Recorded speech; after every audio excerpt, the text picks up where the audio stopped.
Assalamualaikum warahmatullahi taala wabarakatuh dan salam Malaysia Madani. Bertemu kita dalam podcast Masa Rehat mencari titik persamaan dan juga titik penyelesaian.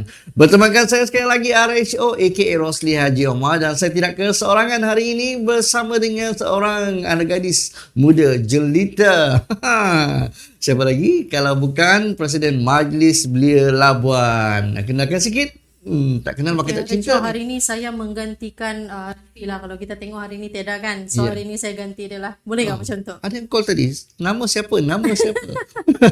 Okey, nama saya Nazira binti Roslan dan saya merupakan Presiden Majlis Belia Labuan. Wow. Untuk term yang sekarang ni lah, Rachel. Saya rasa ini pecah rekod lah. Sebelum ni tidak ada Presiden wanita ataupun di kalangan kaum hawa. Betul. Ini adalah buat julung kalinya. Sejarah lah, sejarah baru. Wah, Sejarah baru. The first lady lah. Untuk mengemudi majlis. Sorry, Rachel ada kurang sikit hari ini. Untuk mengemudi Majlis Belia Labuan. Saya faham. Terlalu banyak aktiviti Majlis Belia Labuan ni sehingga kan kadang-kadang kesihatan dilupakan. Alamak, Rachel perasan juga.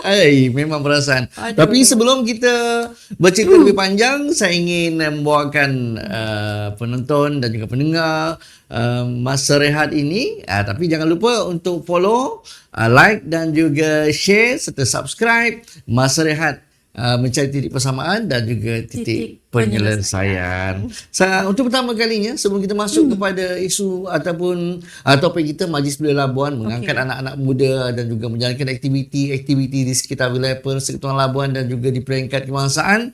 Saya tertarik dengan satu statement yang dikeluarkan telah pun dibentangkan oleh Timbalan Ketua Menteri Sabah yang juga merupakan ahli Parlimen Keningau Sabah, iaitu Datuk Seri Panglima Jeffrey Tetingan, yang mana dia kata Pulau Labuan Pulau Bebas Cukai dan sektor oil and gas ni dia perlu kembalikan status Pulau Bebas Cukai ini.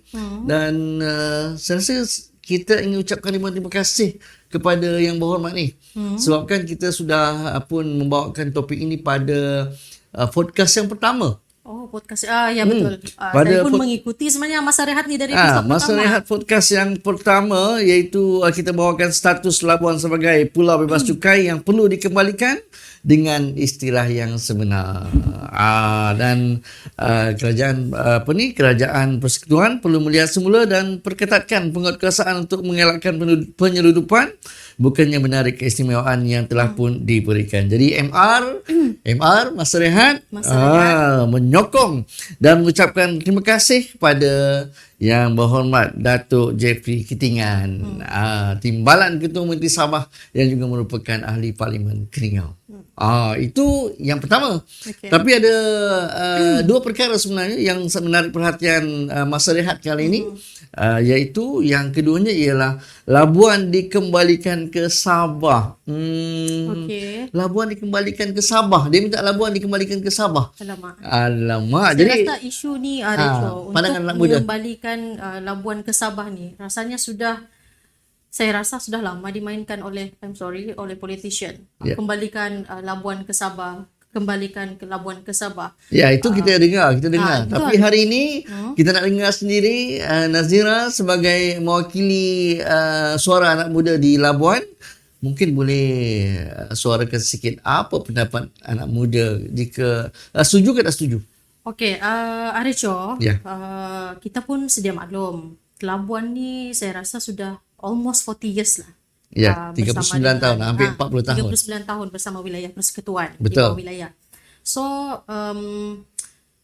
status kita sekarang ni berbeza dengan sebelum ni. Sewaktu kita bersama Sabah, status kita daerah. And now, kita ialah negeri. So, kenapa kita kena, ini pandangan saya lah, pandangan peribadi. Betul. Kenapa kita kena, orang bilang, undur balik. Maksudnya Nazira selesa dengan keadaan sekarang? Betul. Saya selesa dengan keadaan yang sekarang ni. Sebab kita Labuan, kita boleh dikatakan ialah berstatus negeri. So, kenapa kita kena kembali ke, yang sebelum ni. And Sabah ni pun ada berapa daerah. So, why not, saya rasa, why not fokus sajalah kan, jaga daerah-daerah. Maksudnya dalam kata lain, setuju ke tak setuju? sememangnya saya bukan kurang bersetuju, saya tidak bersetuju. Tidak bersetuju. Ini pandangan pribadi saya sendiri. Ya, sebab, tidak bersetuju. Ya, kita diberi keistimewaan sebagai satu negeri. Kita ada 86 jabatan dan agensi kerajaan sekarang ni di Labuan. Cuba bayangkan kalau sekiranya kita kembali ke Sabah. Dan kebanyakannya pun sekarang ni program-program di Labuan ni pun dia of course lah berstatus negeri kan, bertaraf negeri. So kalau maksudnya kita mempunyai peruntukannya tersendiri lah. Ya betul, kita ada jadi kata orang Labuan tidak mengusut lagi ataupun. Ya betul, kita ada peruntukan kita sendiri.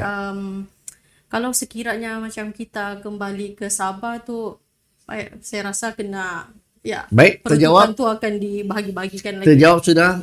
Apa pendapat anak muda yang diwakili oleh Presiden Majlis Belia Labuan? Cuma saya mau tambah sikit, Acho. Why not macam Labuan ni kita move forward saja. Ini pandangan saya lah. Why not kita move forward?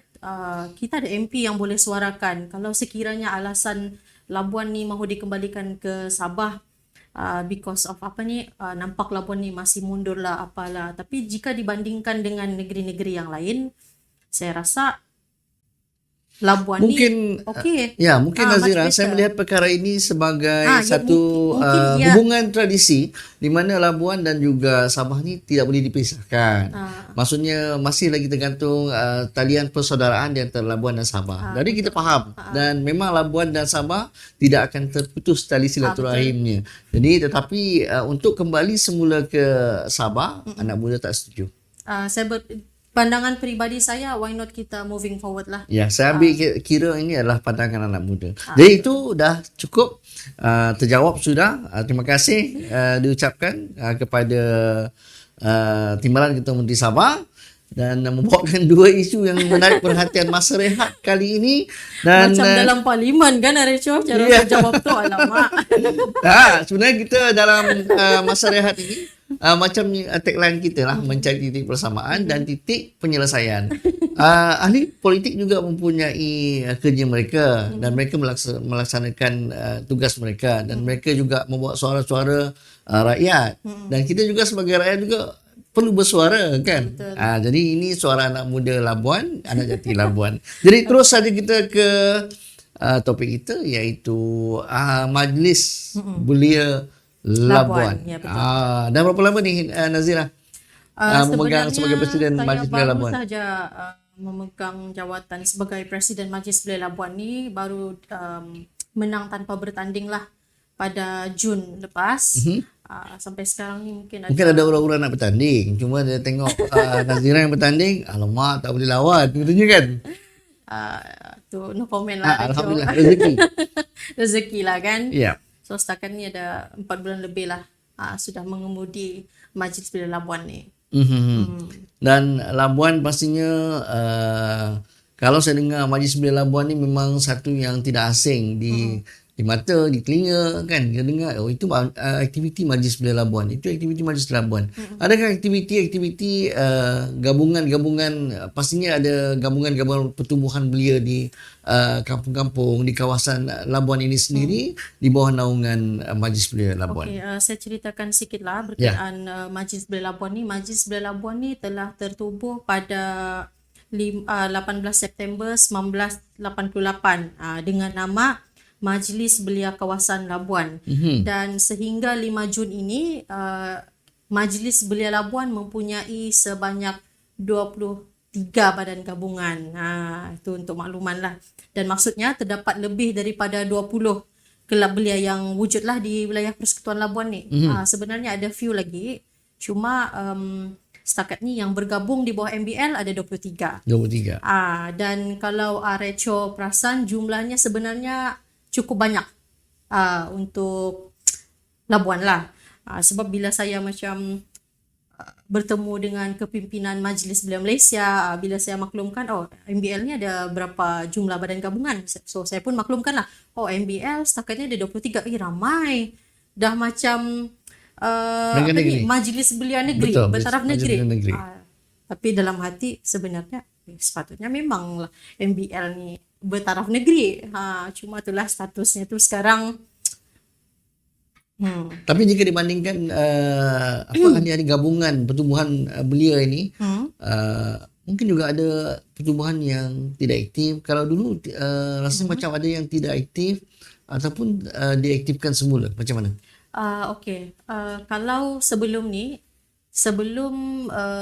kepimpinan Saudara Basran, tak silap saya ada 5 sahaja persatuan belia yang wujud.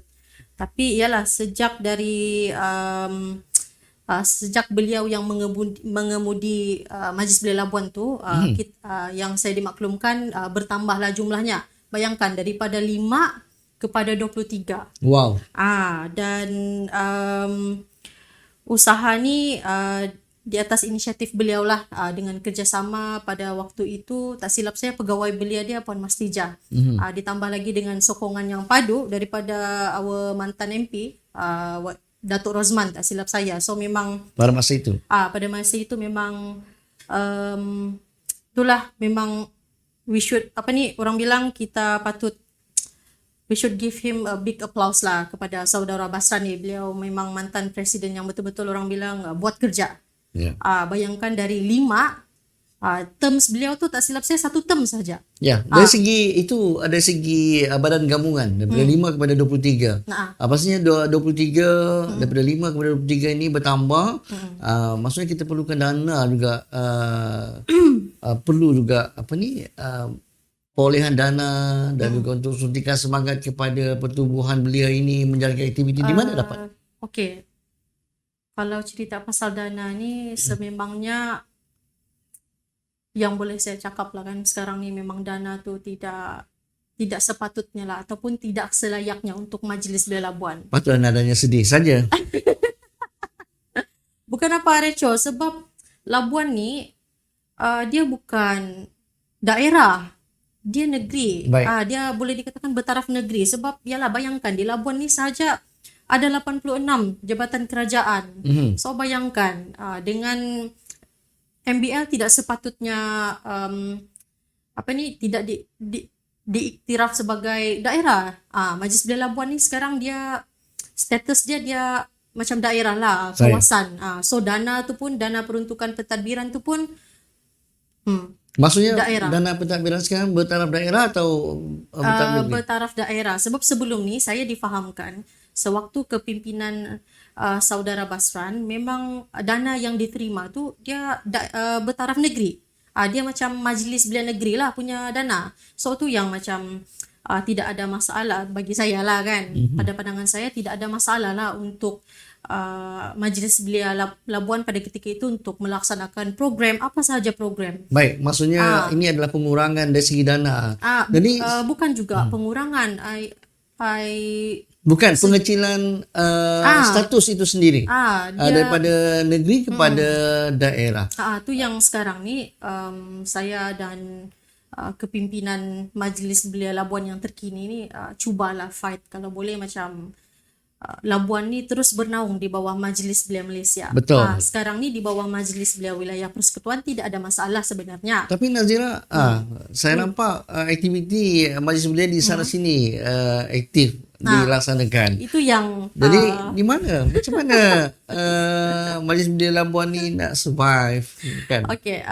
Itu yang sebenarnya bingung juga sebenarnya kepimpinan di peringkat wilayah dan di peringkat Majlis Belia Malaysia. Sebab Nazira, you cakap, ni lah bahasa KL kan, Nazira, you cakap dana tak cukup untuk pentadbiran you. Tapi I tengok tiap minggu program je pun, okay macam ni Tuan Presiden. So saya pun terpaksa explain. Memang betul, MBL sangat aktif. And tiap minggu boleh dikatakan ada saja program. Sampai yang My Exco, dorang macam yang Zera, bila kita boleh stop rehat buat program? Bukan. Sabar dulu, ini tanggungjawab kita untuk belia kan. So itu saya mau explain sikit lah. Untuk program-program yang dilaksanakan oleh MBL sekarang ni, dia bukanlah menggunakan dana pentadbiran yang disalurkan oleh Majlis Belia Malaysia. Sebab kalau mengharapkan dana tersebut, sebab jangankan berprogram untuk tujuan pengurusan pejabat, untuk bayaran kepada sekretariat ataupun staff memang dah cukup. Sangat seriously memang dah cukup lah. Cuma yang saya mau explain tadi yang banyak program tu kan, Majlis Belia Labuan ni mempunyai hubungan yang baik lah dengan pihak PBT, dengan jabatan-jabatan kerajaan. So memang jabatan PBT dan Perbadanan Labuan dan juga jabatan-jabatan kerajaan memang sangat supportive. So kalau macam MBL, kalau nak buat program, hantar paperwork. Macam tu. Ataupun ada program yang dorang mahu laksanakan melibatkan belia, so dorang akan panggil MBL. Jadi itulah yang kita rasa cukup bersyukur, cukup bersyukur, sebabkan di Labuan mempunyai sampai ke semua jabatan-jabatan kerajaan ada di wilayah Persekutuan Sebab Labuan. tu tadi saya pun macam kurang bersetuju lah. Kita kaitkan lah sikit lah, memang saya kurang bersetuju lah. Sebab sekarang ni keistimewaan yang belia dapat, tengoklah sendiri. Jadi kita mohon melalui masa rehat ini kita suarakan suara anak muda untuk mengembalikan status Majlis Belia Labuan ini kepada status peringkat negeri ataupun di dia peringkat bukan negeri. status lah, dia lebih kepada I hope, sebab saya ada berjumpa dengan telah membuat beberapa kali perjumpaan lah dengan Presiden Majlis Belia Malaysia. Yes, dan baru-baru ini pun saya dah menjemput beliau. Dan beliau pernah datang ke Labuan? Ya, betul. Dan Alhamdulillah sebab beliau sangat positif lah dengan Labuan ni. Untuk makluman Recho juga, beliau merupakan Presiden Majlis Belia Malaysia pertama yang turun ke Labuan untuk sama-sama menyambut Hari Belia Negara. Presiden Majlis Belia Malaysia iaitu saudara Izzat Arif. Betul. Izzat Arif Izzat Arif. Beliau sangat very supportive lah. Itu yang kalau dia disebabkan beliau turun ke Labuan dan beliau melihat sendiri Zira gempak ni sambutan Hari Belia Negara di sini. Wah. Ini dah taraf negeri, memang pun taraf negeri. Sebab tu okey Nazira, submit your paper, insya-Allah Majlis Belia Labuan kalau tidak ada apa-apa halangan, bernaunglah di bawah Majlis Belia Malaysia dan status kita pun akan bertukarlah. Maksudnya bukan sahaja status, dari segi dana dan juga peruntukan untuk menjalankan aktiviti juga pentadbiran juga akan dapat seperti peringkat negeri. I don't know di mana mistake-nya sampai Labuan ni dikira sebagai kawasan. Tapi sekarang ni insya-Allah dengan kerjasama yang baik dengan Majlis Belia Malaysia, insya-Allah lepas ni Majlis Belia Labuan akan dipanggil sebagai digelar sebagai Majlis Belia Negeri, MBN lah. MBN Labuan. Majlis Belia Labuan tapi bertaraf negeri. Negeri. Itu yang kita harapkan lah, insya-Allah. Baik, itu harapan kita dalam masa rehat untuk Majlis Belia Labuan dan juga mengangkat martabat anak-anak muda belia di wilayah Persekutuan Labuan ini. Jadi minuman dah ada. Kita rehat dulu dalam masa rehat, mencari titik persamaan dan juga titik penyelesaian.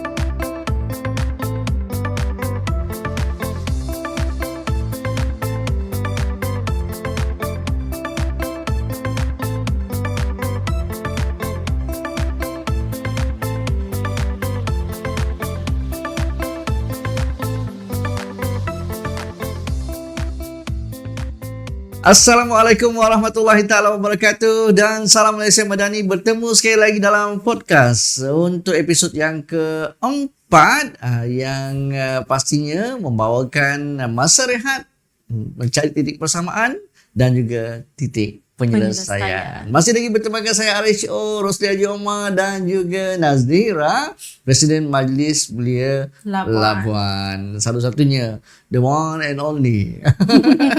Presiden yang seorang wanita yang mencipta sejarah. Melangkah sejarah. Baik, kalau tadi kita bercakap tentang Majlis Belia Labuan yang memartabatkan anak muda di Labuan, menerusi aktiviti-aktiviti yang dijalankan. Dan yang seterusnya ini kita nak sentuh sedikit, kita dikejutkan dengan PLKN, Program Latihan Khidmat Negara 3.0 ya. Saya sendiri pun terkejut dan satu Malaysia terkejut, belia semua. Alamak.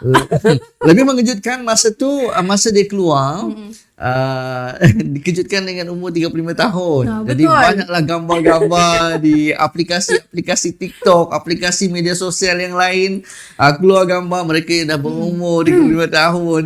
Betul ada Cho. Dan bayangkan ada kawan-kawan saya yang sudah berkahwin, telefon saya, Zira, betul ke PLKN ni mau dilaksanakan? Aku dulu dah dapat tahu. Ni macam mana ni? Takut ada berdebar ada kalau kita panggil macam mana ni kan? Macam mana ni?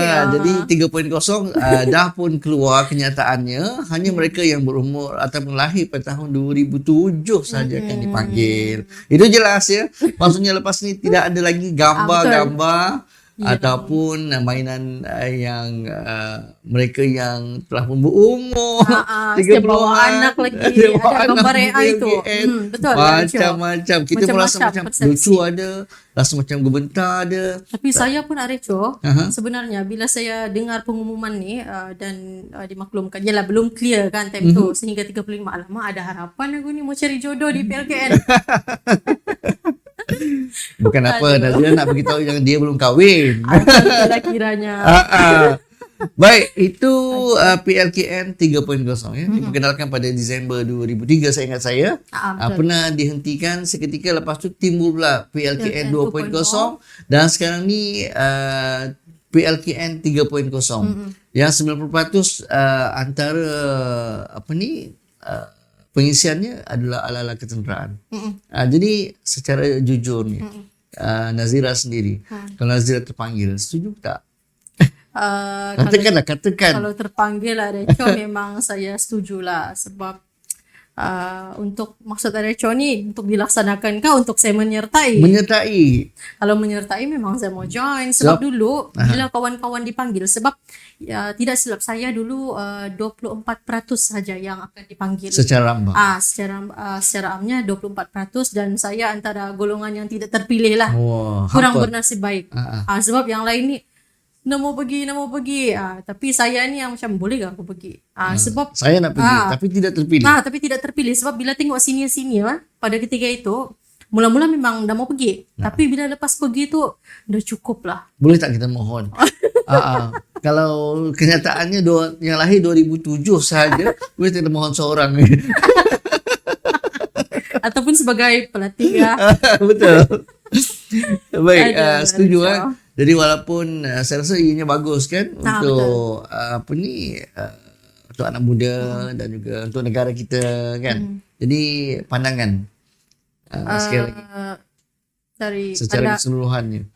Pada pandangan saya ianya wajarlah untuk dilaksanakan semula dan saya menyambut baik.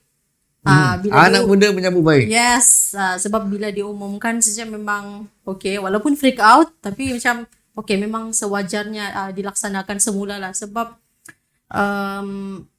sekarang ni kalau kita tengok anak muda ataupun belia remaja ni, dorang always dengan handphone. Sahabat dorang ni handphone, di mana-mana pun handphone.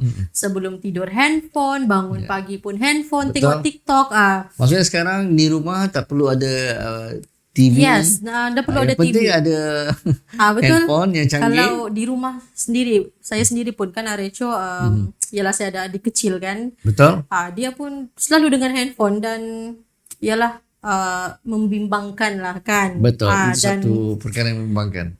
Betul dan memandangkan kalau kita lihat generasi muda sekarang ni pun seperti yang saya katakanlah tadi memang terdedah dengan teknologi ni. So bila diumumkan sejak PLKN ni untuk dilaksanakan, memang saya bersetuju lah sebab saya yakin program PLKN ni dia boleh memberi kesedaran lah kepada para belia dan memberi sedar tentang tanggungjawab dorang. So kita tahu bahawa PLKN ni ada dimasukkan kalau silibus dalam sekolah, di sekolah dan sebagainya. Ini dalam PLKN dimasukkan dengan elemen-elemen sejarah, juga maruah negara, dan juga struktur dan juga sistem dunia. Dan juga ada isu-isu Malaysia dan juga isu antarabangsa juga. Dan saya yakinlah PLKN ni sekiranya dilaksanakan ianya akan memberikan kesedaran tanggungjawab para belia ni terhadap agama, bangsa dan juga negara lah. Terutama dalam mempertahankan negara. Yes, itu betul. So dia ditekankan aspek-aspek keselamatan untuk negara juga.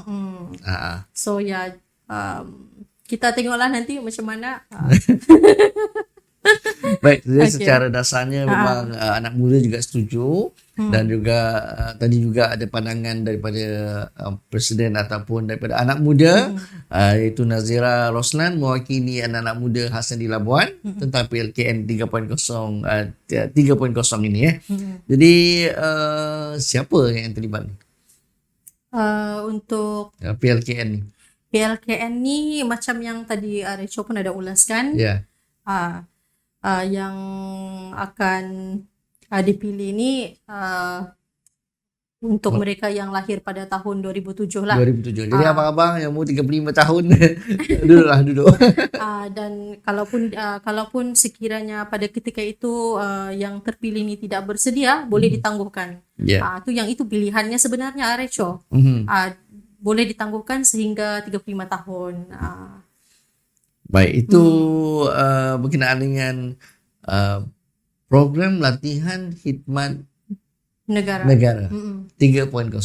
Jadi kita menyambut baik tentang PLKN ini. Jadi pada anak-anak muda yang lahir pada tahun 2007 itu kalau terpilih, alhamdulillah. Yes. Dan kita sentiasa bersedia untuk mengikuti program ini. Juga saya rasa dalam di Jabatan Kementerian Belia dan Sukan sendiri pernah menganjurkan bukan PLKN tetapi ada satu dinamakan program jati diri. Program jati diri. PKSN. PKSN. Yang tu pada tahun berapa tu Recho? Saya rasa dalam tahun sebelum PLKN? Sebelum PLKN. Oh, okey. Sebab saya ada dengar juga cerita-cerita 90-an hingga awal 2000. Sebab Recho, sebelum ni saya memang ada dengar cerita lah daripada pegawai-pegawai belia kan.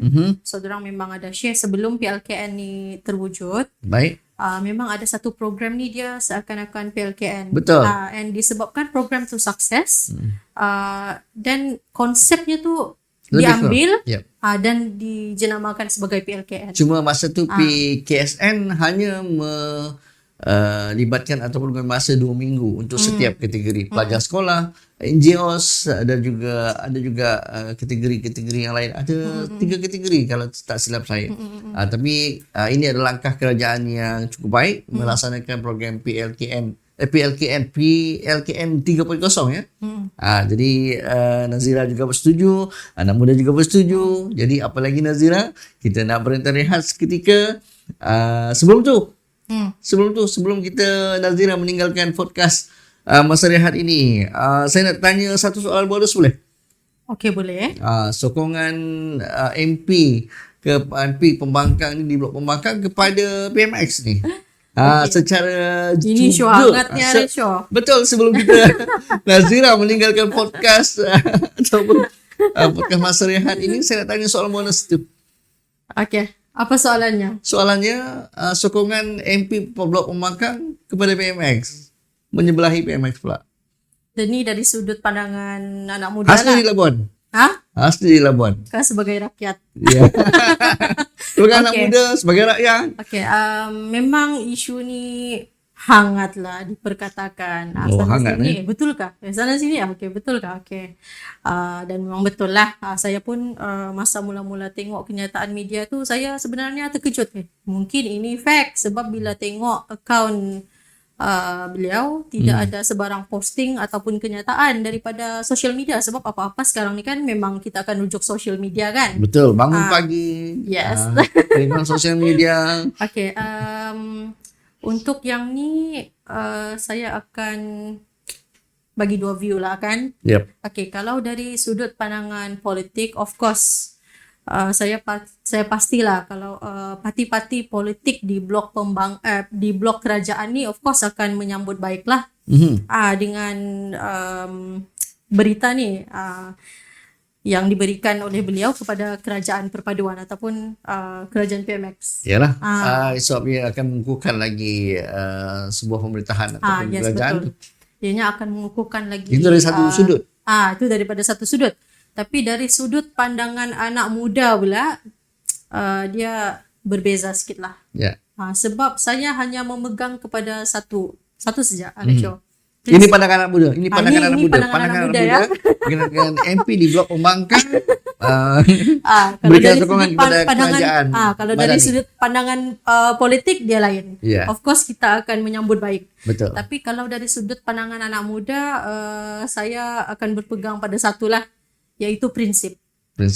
Prinsip tu yang orang bilang mahal lah. Yeah. Sebab pada September, saya akan buat satu perbandingan lah juga, Recho. Sebab kalau kita tengok September lepas, dengar.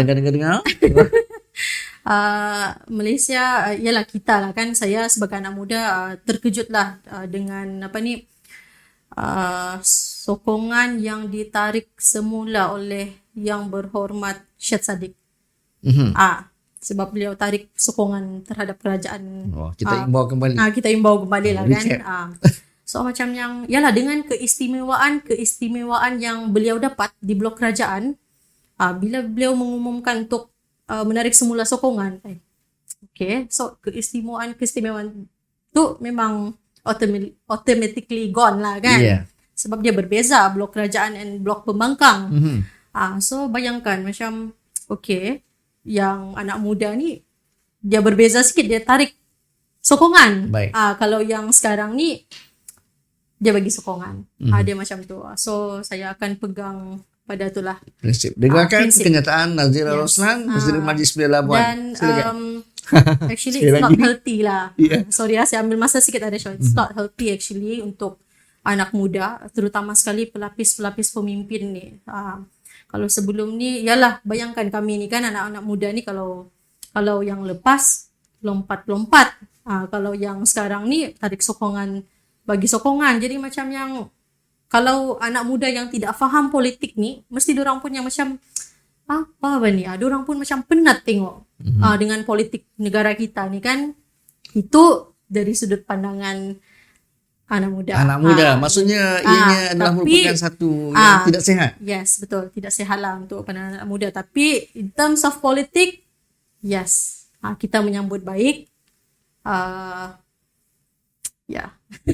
Mengukuhkan lagi kerajaan pada hari. Baik, itu pandangan anak muda berkenaan dengan MP ataupun ahli parlimen yang memberikan sokongan kepada kerajaan Madani di Blok Pembangkang, sokong kepada kerajaan.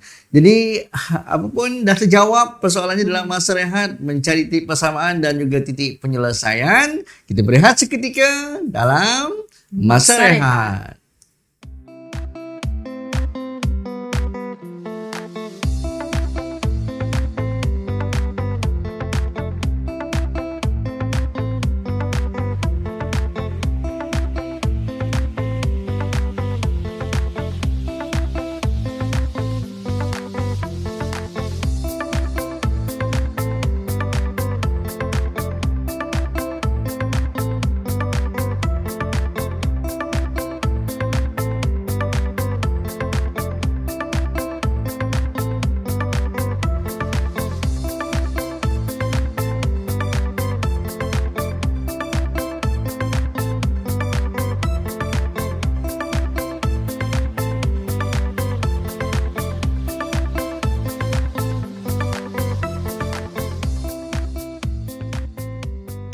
Assalamualaikum warahmatullahi taala wabarakatuh dan salam Malaysia Madani. Bertemu kita sekali lagi dalam podcast Masa Rehat, mencari titik persamaan dan juga titik penyelesaian. Kalau tadi saya RHO aka Rosli Haji Omar bertemankan dengan Presiden Majlis Belia Labuan Nazira binti Roslan, dan kali ini saya bersama lagi seorang wanita. Tak sah kalau bukan wanita duduk di sebelah saya. Siapa agaknya ya? Bersama dengan aktivis wanita kita yang juga merupakan pengerusi Kelab Sejahtera Kelab Wanita Sejahtera Wilayah Persekutuan Labuan. iaitu Puan Hajah Niswati binti Tarji. Hai Rosli, kita berjumpa sekali lagi. Ya, apa khabar? Alhamdulillah. Ini kali kedua dalam podcast Masa Rehat ya. Ya, gembira sebab kita sudah selesai dengan tabung kemanusiaan dan himpunan solidariti. Boleh menarik nafas lega. InsyaAllah hari ini kita akan bercerita mengenainya. Ya, senyuman pun dah lain. So masa kita berjumpa sebelum ini, kita masih lagi dalam program pelaksanaan. Tetapi kali ini dah selesai dah program tu, senyumannya pun dah panjang, dah lebar dah kan. Dah boleh menarik nafas lega dah. Betul. Baik, kita ingin berkatakan tentang solidariti untuk Palestin yang program kita laksanakan baru-baru ini. Tapi sebelum tu, sebagai seorang aktivis wanita ni, saya ingin mengajukan ataupun saya ingin menarik perhatian kepada isu ataupun berkenaan dengan statement yang dibawakan oleh Timbalan Ketua Menteri Sabah yang juga merupakan ahli Parlimen Keningau ini, iaitu Yang Berhormat Datuk Seri Panglima Jeffrey Kitingan, yang ingin yang juga memperjuangkan bahawa Labuan ini, status Pulau Labuan, Pulau Bebas Cukai ini dikembalikan kepada Labuan ni aja. Ya, apa pandangan? Sebenarnya kita sepatutnya mengucapkan jutaan terima kasih kepada Timbalan Ketua Menteri Sabah kerana dia sama-sama memperjuangkan isu yang dibawa. Saya rasa Mas Rehat juga telah membawakan isu ini. Betul, kita bawakan ini, kalau saya tidak bersama silap. dengan Datuk Muhammad Rafi bin Datuk Ali Hassan. Ya, betul. Yang Saya ada mengikuti memperjuangkan dalam podcast kita yang pertama. Ya. Okey. So berkenaan status bebas cukai ini, kerajaan persekutuan perlu melihat semula perketatkan penguatkuasaan untuk mengelakkan penyeludupan, bukannya menarik semula apa yang kita ada di Labuan ini. Kan? Saya sokong kenyataan Timbalan Ketua Menteri ini kerana dia juga membantu kita menyampaikan mesej yang telah kita sampaikan sebelum ini. Betul, itu yang pertama. Yang kedua yang menarik perhatian saya ialah Labuan dikembalikan ke Sabah. Setuju ke tak setuju ataupun ada pandangan lain? Macam mana? Pada pandangan saya, pandangan pribadi seorang wanita. Anak jati Labuan? Ya, anak jati Labuan. Saya dilahirkan ketika Labuan belum menjadi wilayah. Belum menjadi wilayah persekutuan. Ya, sebelum dan selepas menjadi wilayah. Tetapi secara secara tradisinya, secara ataupun hubungan kita dengan Sabah, Labuan dengan Sabah memang tidak dapat dipisahkan. Sebab ada di antara pertalian darah, pertalian saudara dengan sahabat-sahabat kita, saudara-saudara kita yang berada di seberang sana tak jauh. Jadi itu berkenaan dengan hubungan. Tetapi dari segi ini Labuan dikembalikan ke Sabah ni macam mana belajar? Rosli, Labuan dan Sabah ni berpisah tiada. Betul. Kalau ingin membuktikan dia berpisah tiada, saya memegang kad pengenalan yang 12. 12 ya? Di pertengahannya. Kan itu bermakna kita Labuan dan Sabah ni berpisah tiada. Sama? Kan? Saya pun juga 12. Jadi tetapi untuk hubungan itu, walau bagaimanapun saya rasa Labuan dikembalikan ke Sabah. Kalau pendapat saya secara peribadi, Labuan ni sejak dia menjadi wilayah persekutuan Labuan, Labuan telah diberi keistimewaan seperti satu negeri. Betul. Kan? Dengan adanya berpuluh-puluh jabatan di Labuan, saya kira lebih 80 jabatan. Ya, lebih 86 jabatan. Agensi kerajaan yang ada di Labuan. Itu kan mempermudahkan rakyat Labuan untuk berurusan, kan? Bagaimana kalau kita dikembalikan ke Sabah? Dan kita perlu berurusan di pejabat-pejabat daerah. Betul. Jadi itu kita kena pikirkan. Keistimewaan ini tidak sepatutnya kita lepaskan lagi. Betul. Jadi secara jujurnya, saya nak dengar perkataan daripada seorang wanita. Nampak seorang wanita, setuju ke tidak setuju? Saya tidak setuju secara peribadi. Tidak setuju. Tetapi mungkin ada juga di luar sana, kebanyakan bila kita war-warkan perkara begini, banyak juga yang tidak setuju. Setelah hampir 40 tahun, kita mendapat keistimewaan, berasa selesa menjadi wilayah persekutuan berbanding dengan daerah-daerah kecil di Sabah. Kan? Saya rasa, kalau Rosli tanya saya secara pribadi, memang saya tidak setuju. Terjawab sudah dalam podcast Masa Rehat ini. Apapun podcast Masa Rehat mencari titik persamaan dan juga titik penyelesaian ini, ingin mengucapkan jutaan terima kasih lah kepada Timbalan Ketua Menteri Sabah kerana sama-sama memperjuangkan isu yang dibawakan oleh podcast Masa Rehat untuk siri yang pertama, episod yang pertama bersama dengan Datuk Muhammad Rafi bin Datuk Ali Hassan juga pada masa itu yang telah pun memperjuangkan tentang mengembalikan semula status Pulau Labuan sebagai pulau bebas cukai. Bukan sahaja Timbalan Ketua Menteri Sabah ini, tetapi juga Dewan-Dewan Perniagaan di wilayah Persekutuan Labuan juga sebelum ini memperjuangkan juga selepas masa rehat kita dikeluarkan ke udara dan juga dipertontonkan, Dewan-Dewan Perniagaan di wilayah Persekutuan Labuan juga menyambut baik dan juga menyuarakan benda yang sama. Jadi kita ucapkan terima kasih kepada Timbalan Ketua Menteri, juga Dewan-Dewan Perniagaan wilayah Persekutuan Labuan yang sama-sama memperjuangkan dan juga ingin melihat semula Pulau Labuan ini berstatus pulau bebas cukai yang sebenar. Dan sekaligus kita juga inginkan supaya Kerajaan Persekutuan mengangkat semula dan juga melihat semula dan memperketatkan penguatkuasaan untuk mengelakkan penyeludupan dan bukannya menarik keistimewaan yang telah pun diberikan. Jadi MR Masa Rehat menyokong dan juga mengucapkan ribuan terima kasih kepada Timbalan Ketua Menteri Sabah yang berhormat Datuk Panglima Datuk Jeffrey Ketinggan ini. Jadi terima kasih Tok. Jadi itu yang sebagai mukadimah kita bersama dengan aktivis wanita kita ini, dan kita masuk ke topik kita yang seterusnya. Topik kita yang sebenarnya iaitu solidariti untuk Palestin ni.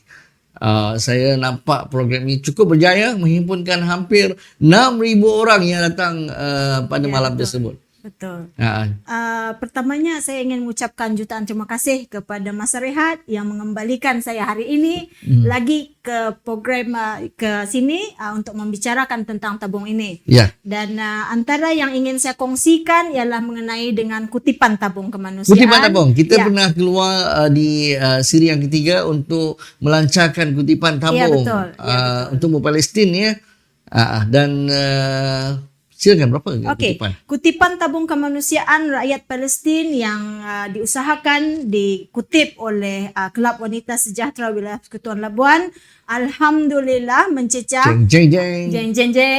melebihi RM50,000 berjumlah RM53,000 155.02. Ini aja. Saya dipahamkan bahawa target Kelab Wanita Sejahtera Wilayah Persekutuan Labuan hanya 15,000. Ya, pada asalnya ketika kita berbincang ingin membantu Palestin ini dengan menubuhkan tabung kemanusiaan rakyat Palestin, saya mensasarkan hanya RM15,000 sebagai kutipan yang akan kita usahakan itu minimum.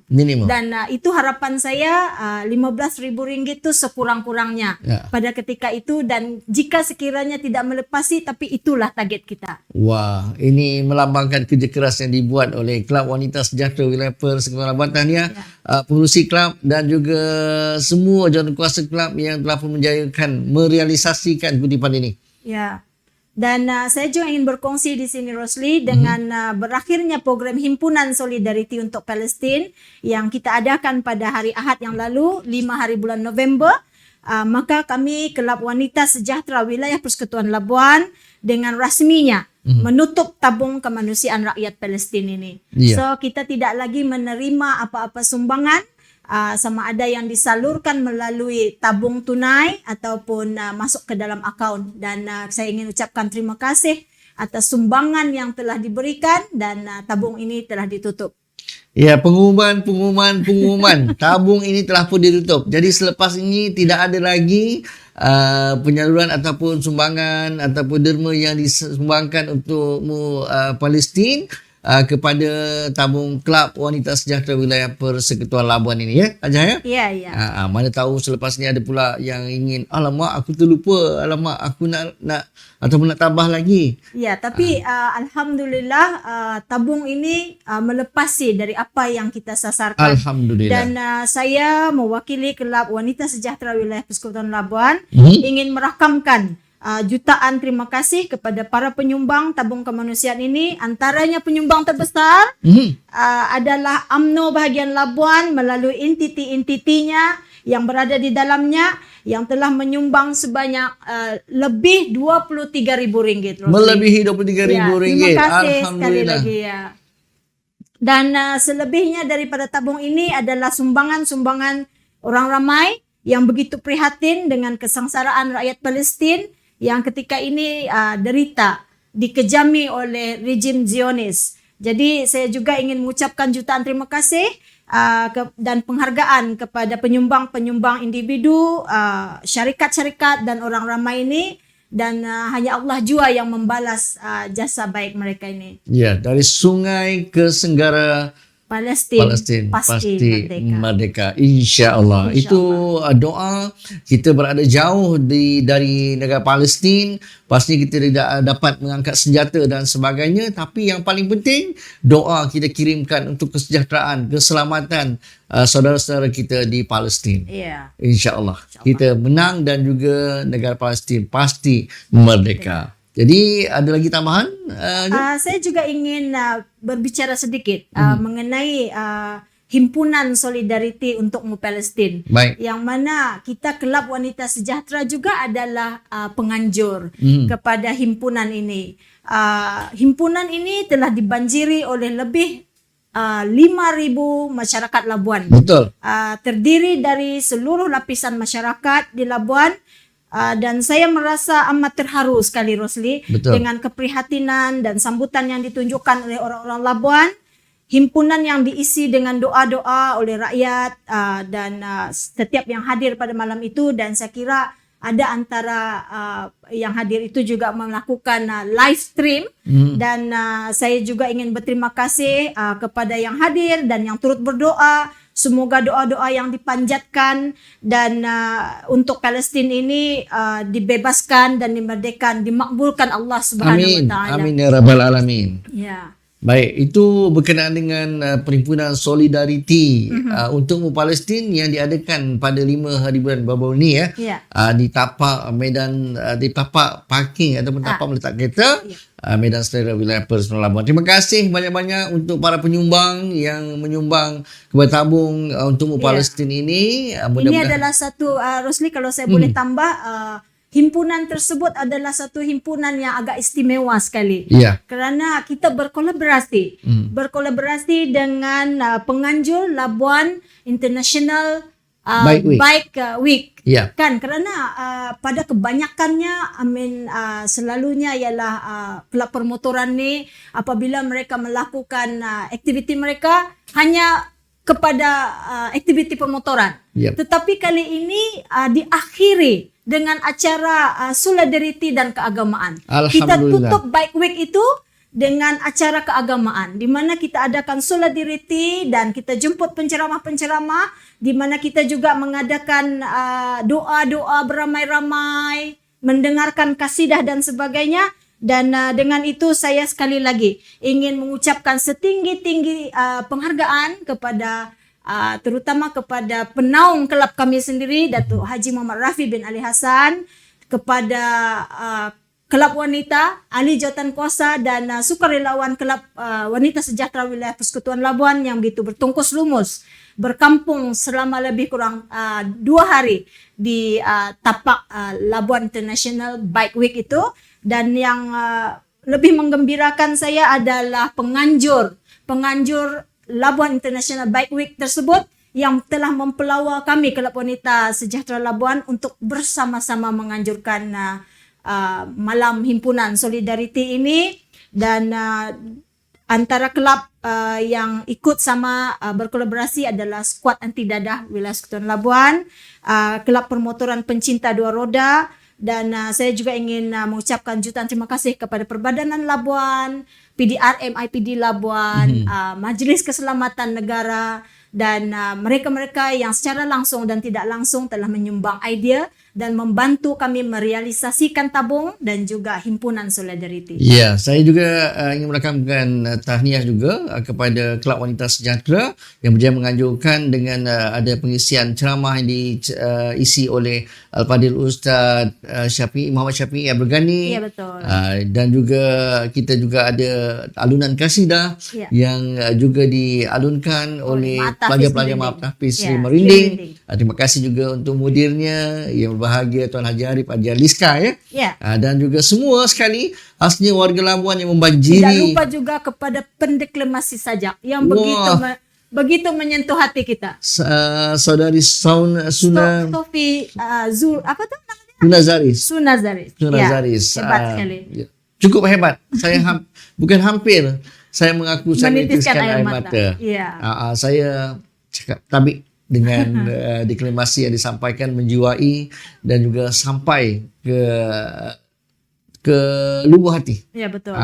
Jadi tahniah untuk penganjur sekali lagi dan juga tahniah untuk semua warga Labuan. Mudah-mudahan doa yang kita kirimkan juga mudah-mudahan sumbangan yang kita kirimkan juga akan sampai ke saudara-saudara kita di Palestin. Kalau boleh saya tambah Rosli berkenaan dengan kutipan ini. Di mana kutipan ini nanti akan kita bincang dengan pihak Kementerian Luar Negeri, Datuk Seri Zamri Abdul Kadir.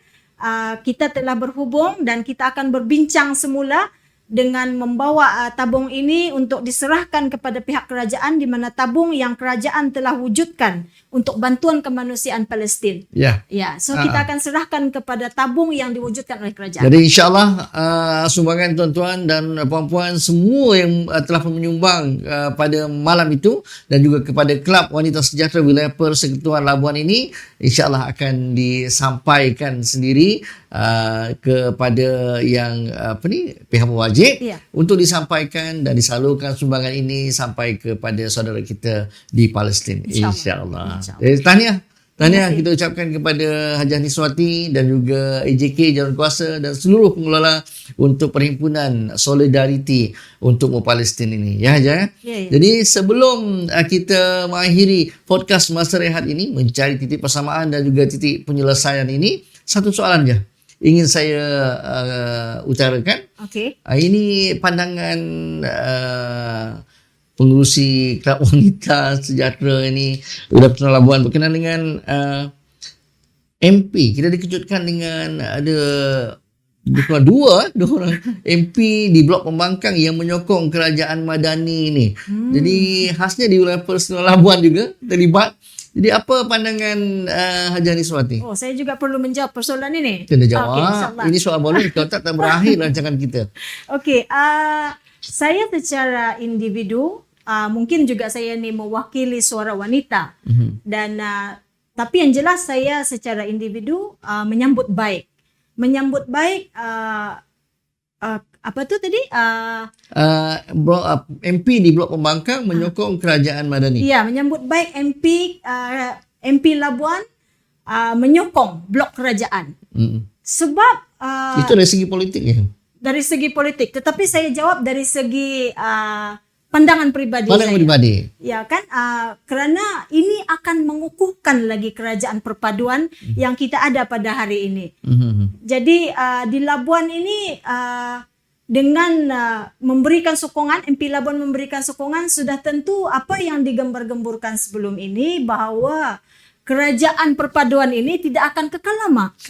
Dan ini menggambarkan bahawa Blok Pembangkang sendiri telah memberi harapan dan bersetuju untuk menyokong. Betul. Tapi apa yang sebelum ini kita dengar, Pembangkang juga yang membawa isu ini bahawa kerajaan ini tidak akan kekal lama. Maksudnya tidak ada lagi kerajaan bocor atap dan sebagainya, tebuk atap dan sebagainya. Tidak akan lagi ada kerajaan-kerajaan bocor atap, tebuk atap semua ni kerana Blok Pembangkang sendiri telah mengiyakan bahawa mereka yakin dengan kerajaan perpaduan ini dan insya-Allah mudah-mudahan kerajaan perpaduan ini akan berkekalan hingga ke penghujung term nanti. Tahniah kepada PMX juga kerana meyakinkan kepada bukan saja kepada kita tetapi kepada blok-blok pembangkang ini bahawa PMX juga mampu bersama dengan kepimpinan yang lain juga timbalan Perdana Menteri atau Sri Zahir Hamidi kan dan juga